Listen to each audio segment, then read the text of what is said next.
Sempre houve quem acreditasse que OVNIs, objetos voadores não identificados, viessem do espaço sideral. Mas a verdade pode ser bem mais simples. Sou muito cético quanto a OVNIs. Tenho quase certeza de que esses objetos eram mesmo aviões nossos. Há mais de 60 anos, em bases secretas de pesquisa do mundo todo, discos voadores são projetados, construídos e testados. Longe de toda e qualquer civilização, havia um lugar onde discos voadores eram construídos. Alguns até dizem tê-los visto.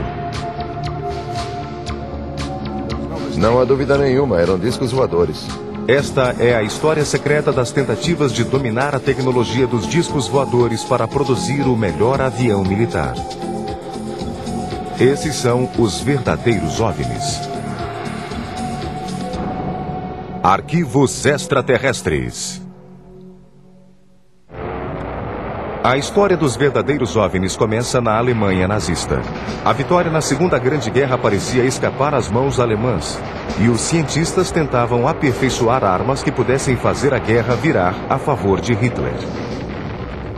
Um desses cientistas era Victor Schauberger, um inventor que havia produzido modelos de discos voadores. Ele cumprira o objetivo de conseguir uma máquina voadora que manobrava como um helicóptero, mas viajava a velocidade supersônica, não detectada pelo inimigo.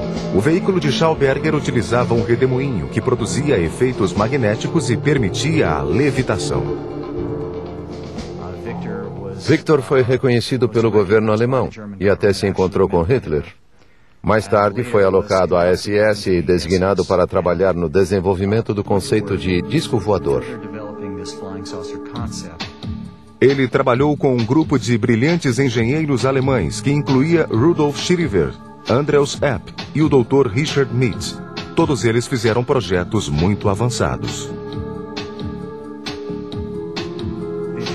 Os alemães tinham 3 áreas separadas de desenvolvimento de discos voadores. Uma em Peenemünde, uma em Breslau e a outra em Praga. Nessas 3 instalações, os discos voaram. Os alemães avançaram tanto no desenvolvimento e nos testes que os discos já estavam voando. Uma empresa, a Messerschmitt, colocou no ar um disco voador completo. Estas fotos dos primeiros protótipos são similares às fotos de OVNIs que surgiriam nas décadas seguintes, mas estas não são de ficção científica. São de OVNIs muito avançados. Para os militares alemães, essas armas letais estavam sendo desenvolvidas para vencer a guerra. A batalha pela supremacia aérea na Segunda Grande Guerra dominou os confrontos militares na Europa. Em 1944, a guerra pendia contra a Alemanha e o Terceiro Reich, quando, em 13 de junho, uma semana depois do desembarque do dia D, Hitler acionou suas novas armas secretas.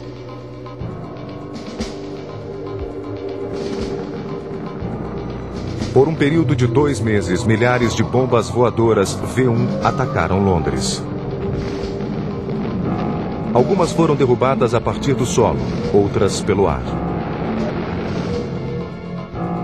O desenvolvimento dessa tecnologia de guerra dava início a uma nova era na história da aviação militar.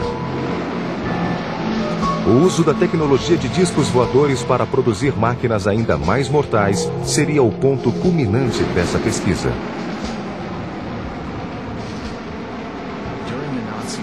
Durante o período nazista floresceu um novo pensamento científico e de desenvolvimento tecnológico. Os cientistas eram livres para trabalhar e desenvolver a ciência em todos os campos relevantes da nossa vida atual. Na verdade, ainda vivemos do que foi pensado então.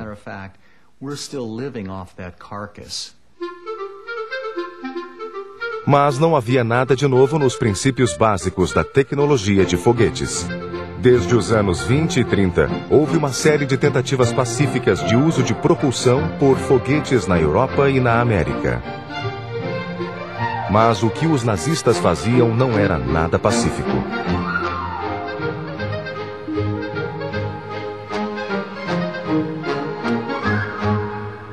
Nos centros de pesquisa de armamentos, os cientistas trabalhavam em uma nova geração de armas. E, paralelamente aos foguetes e mísseis, os verdadeiros OVNIs faziam parte do programa.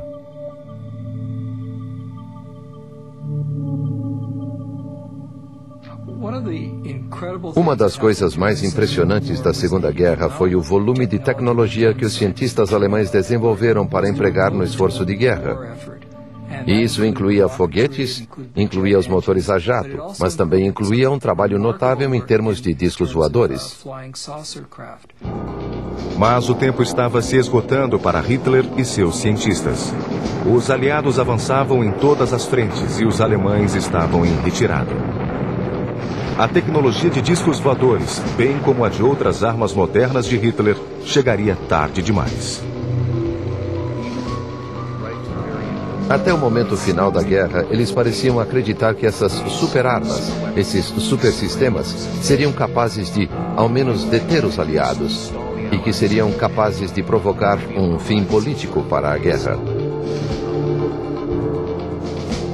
O sonho de Hitler de vencer a guerra com suas superarmas nunca aconteceu.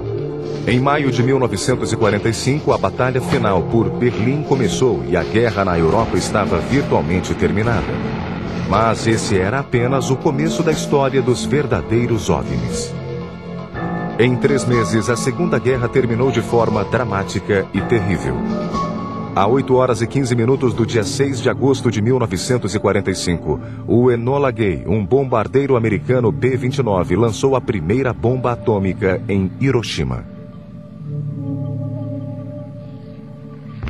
Terminada a guerra, os aliados se tornaram rivais, e a União Soviética e o Ocidente logo se engajaram em uma batalha pela tecnologia militar mais avançada.